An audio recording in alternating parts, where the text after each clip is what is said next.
Taga Bohol po ako. Ako naman Mindanao. Hmm. Cagayan de Oro.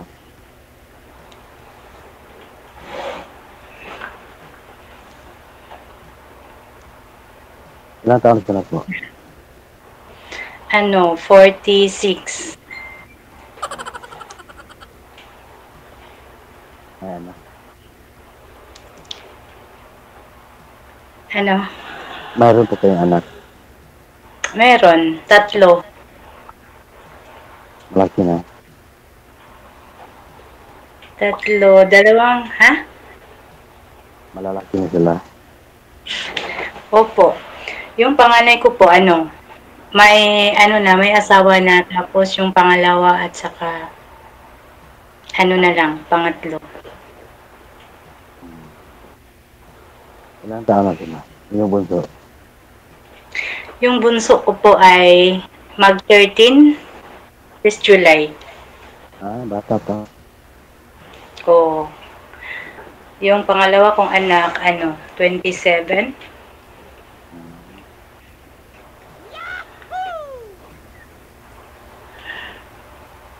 Bata pa. Ikaw po, may anak? Dalawa. Hiwalay o Iwala ito. hiwalay ng asawa?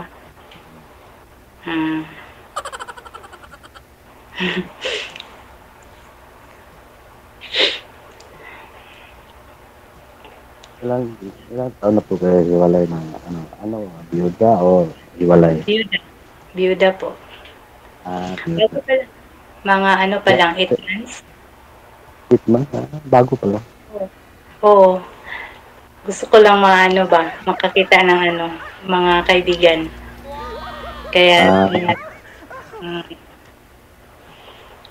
kaibigan na palaharap mo.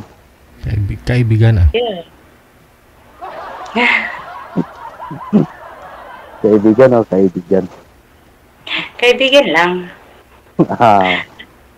Takot na ako mag-asawa eh.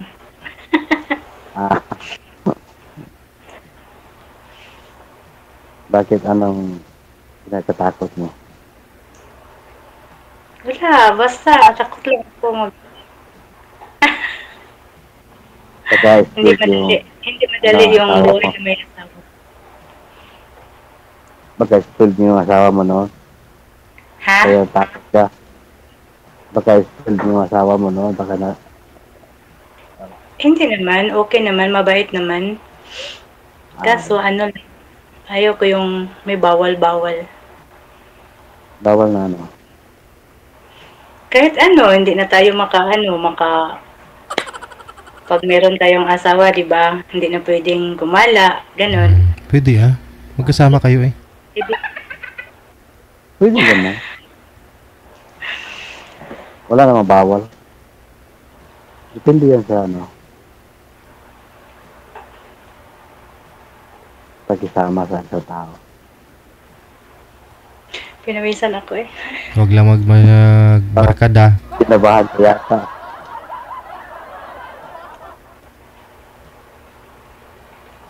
Ano ang ginagawa mo ngayon? Anong ba mo sa buhay? Natrabaho ko ako dito sa sa Batangas. Tumako yung kaibigan. Trabaho mo. Nasa bahay. Nasa bahay lang po. Ikaw, saan ka ngayon? Mindanao. Misamis Oriental. Ngayon, nasa Mindanao ka? Oo. Misamis Oriental. Layo. Hindi ko alam. Cagayan de Oro. Hindi ko alam. Hindi mo yun. Hindi ka pa nakapunta dito? Hindi pa. Cagayan de Oro. Ilang taon ka na po? 43. Ay. Matanda ako sa'yo. Kaya 3 taon. Hindi naman malayo yan. Hmm.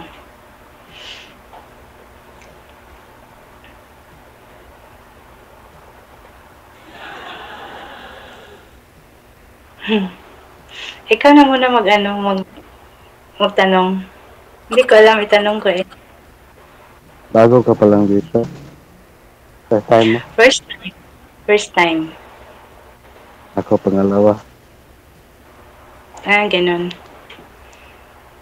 Noong ano, yung 15. February 15. Kaso lang hindi nakasama yung ano, panahon. Hmm. Malakas sa ulan, hindi ko marinig. Tapos hindi. Hmm.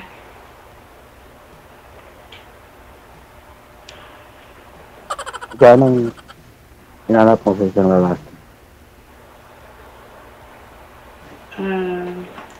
Yung ano, yung mabait. Di ba normal naman yung ano, yung ganun, hanap ng mga babae yung mabait. Tapos, basta marunong sa buhay.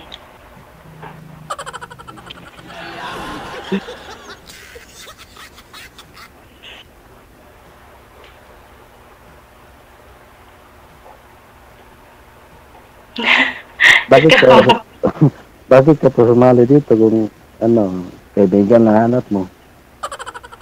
hindi, gusto ko lang may makausap. Parang ganun. Hmm. Kaibigan. Bakit po kasi namatay ma'am yung asawa niyo? Ano po, G? Anong kinamatay ni mister niyo? Ano, nag-ano siya, nag-liver, tapos nag-heart attack. Hmm. Malakas kasi uminom yun eh, dati. Hmm. Tapos, yung ano, Huli lang siningil? tapos, ano siya, palagi siya doon sa ano, kasi yung sa amin, ano, dagat, yung magpunta siya ng dagat, manghuli ng isda. Hmm. Tapos, ano, basta, parang ano daw yun, sobrang lamig, iwan ko. Pero tinigil niya yung pag-iinom niya. Nagtigil siya din nung ano, nung nagkasakit na siya ng liver. Hmm. Ay, hindi pala. Parang ano, patago-tago. Kahit pinawala na siya, patago-tago pa rin yung inom niya. Ayun, masarap tago-tago eh. Oo nga. Kaya ayun, nag-heart attack din siya. Galing siya ng dagat noon, nag-heart attack. Andito na ako noon sa ano, Batangas. Tapos tumawag yung anak ko na wala na daw yung papa nila.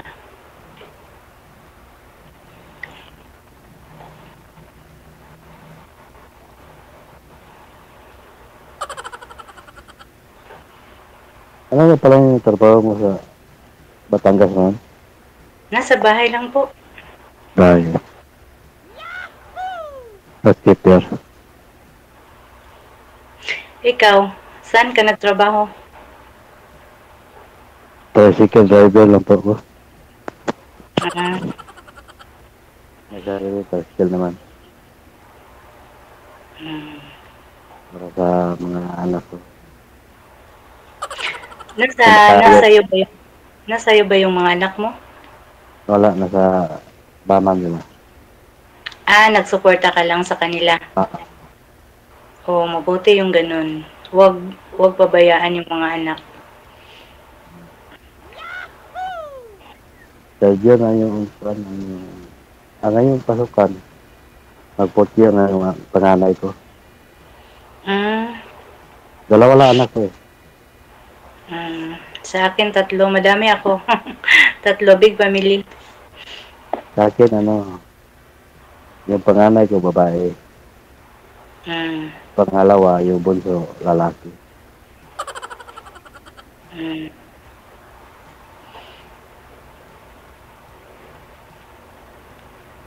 Isang taon na lang. Tapos na sa pag-aaral. Yung panganay. pwede na mag-asawa ulit.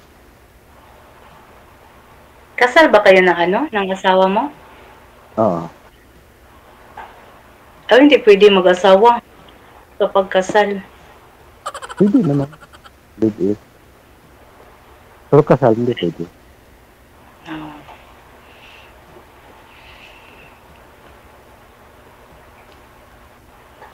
Okay naman siya. Ay, nag-usap naman kami. Mm. Wala na pakialam. Yung asawa mo, wala pang hindi pa nag-asawa. Tagal na ba kayong naghiwalay? 4 years. Ay, matagal na.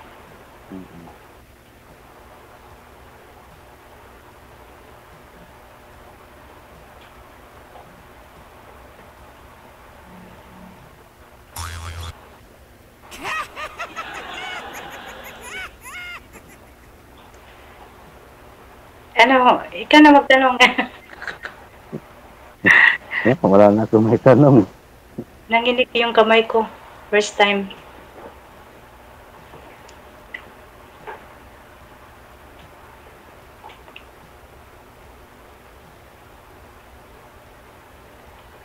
Bakit pala 4 years tapos hindi pa nakahanap ng yung uyab, yung jowa? Dito jowa naman. Pero malabo yung kalabuan.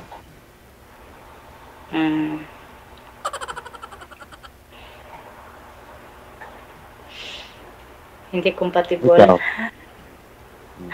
Ikaw? Ako? Wala. Alam, Yung mga anak ko muna. may apo ka na? Meron isa. Nag-asawa yung panganay ko, Yung apo ko, 10 years old. Babae. Ano yung panganay mo? 30? Maaga kasi akong nag-asawa. 16 pa lang siguro yun. 16 pa lang. Tapos, ewan ko ba? Parang, maaga masyado.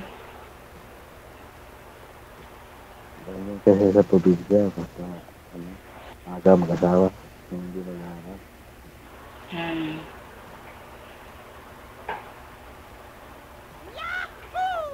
Pero naman, mabait naman yung asawa ko. Ang lang sa kanya, nagiinom. Yun lang. Yun sabi nila, ma'am eh. Yun ang sabi nila kapag binigla mo daw na tigilan yung pag-iinom o bisyo, madali ka daw magkakasakit. So yan, DJ. Pero hindi siguro sa tao yun. Sa pangangatawan talaga ng tao. Meron po dyan, 70 na nga edad pero mula nung bata, inom ng inom, buhay pa naman ako. Yung iba dyan walang bisyo. Yung iba dyan walang bisyo. Pero madaling mamatay. Kasi yun sa Gigi? Parang nag-high blood na rin. Parang nila. Bloodline nila. Oo. Yun lang. Pero atay talaga yung unang na sa kanya. Tapos, na-conflict na siguro kahit binawala na ng inom, magtago-tago pa rin. Hindi namin alam na naglala na pala yung niya. Sinarili lang niya. Hindi niya sinabi sa amin na na yung sakit niya. Kasi pag nagpa-check up siya lang at saka yung doktor yung kausap. Yung anak ko nakasama sa labas. Parang nasa labas lang. Tapos kung anong sinabi sa doktor, hindi niya sinasabi sa amin. Kaya ganun. At least, masaya na siya bago mawala. Nag-enjoy siya dito sa lupang ito. Laging lasing. Kawawa nga yung Gigi kasi nung nag-heart attack siya, malakas yung ulan. Hindi narinig ng mga anak ko na na pala siya. Inatake na pala siya. Nasaan po kayo, ma'am? Nung natake siya? Hindi po kayo katabi? Hindi po kayo magkatabi? Dito na ako sa Batangas. Nagtrabaho. Trabaho.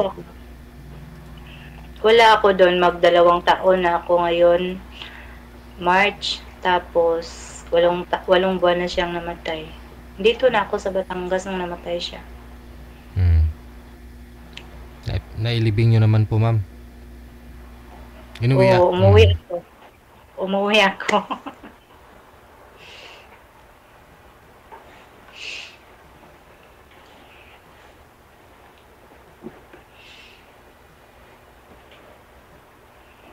Ikaw naman magtanong.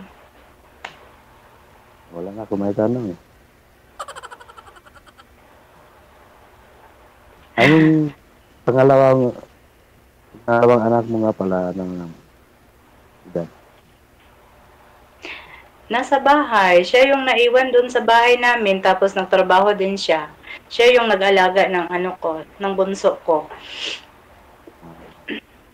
Hindi pa nagkakawa. Silang tatlo magkakapatid, magkasama sa bahay. Kawawa nga, sabi nga niya, Mama, uwi ka na dito. Kasi wala daw mag-asikaso sa kanya. Sabi ko, paano naman tayo mabuhay na kung titigil ako sa magtrabaho? Saan nga pala sa buhol sa inyo? Sa Maribuhok. Maribuhok?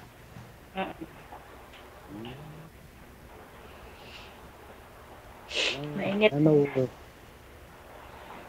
May kilala ko taga Maribuhok na. Sino?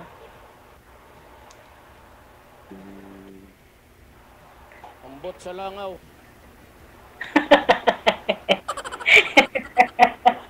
Nakalimutan ko anong apelido. Basta taga Cagayan de Maribuhok. Oro. Ay, hindi ko sure kung saan Cagayan sila. Madami man Cagayan doon sa amin. Yung mga pinsan ng asawa ko, pero hindi ko alam saan yung Cagayan sila. Malapit na kami sa city.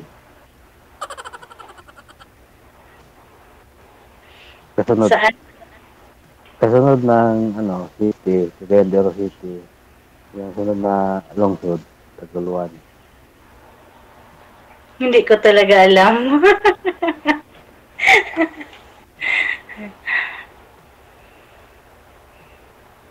Hindi ko talaga alam saan. Kahit sa Bohol, taga Bohol ako, hindi ko alam yung lugar na iba doon sa Bohol. Ang alam ko lang, Tagbilaran lang, at saka, yun, Tagbilaran lang talaga.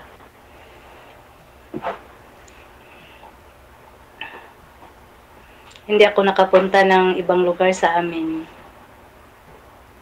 Hindi ka Lagkasira. Tapos, yung papa ko, taga Mabini. Minsan lang, dalang lang din ako makapunta doon.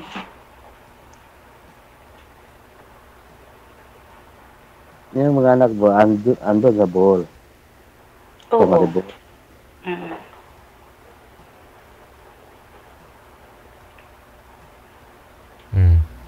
Ano yan? Yung mga trabaho pa ako kayo bukas. Lumalalim na yung gabi, no? Alas 10 pasado na, matutulog na yung mga viewers nating mga senior. So, paano na po Maraming salamat sa inyo. Good luck na lang. Okay. Bye-bye. Thank you.